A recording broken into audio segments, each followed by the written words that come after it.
Ayan na guys, dumating na ang ating inaasam-asam na heavy-duty door lever handle. Mukhang matibay at sulit ang pagkapak. Silipin natin ang laman. Wow! Napaka-premium tingnan.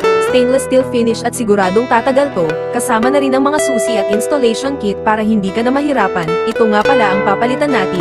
Medyo luma at sira-sira na ang pinto. Kaya kailangan na talaga ng upgrade para sa extra security. Ang maganda sa lever handle na to, madali lang i-assemble, kahit sino. Kayang-kaya i-install sa bahay. Kabit na natin, shoot mo lang ang latch, ilapat ang handle sa magkabilang side, at siguraduhin swak ang bawat parte. Higpitan lang ang mga screw gamit ang screwdriver. See, wala pang 5 minuto, tapos na agad, ang kinis at ang dulas gamitin. And there you go, dinagdagan pa natin ng konting palamuti para mas aesthetic. Tignan nyo naman, sosyal na ang pinto natin. Sobrang ganda at ang sarap sa kamay. Kung gusto nyo rin ito, i-click nyo lang ang yellow basket o ang link sa bio ko. Stay safe and stylish, guys!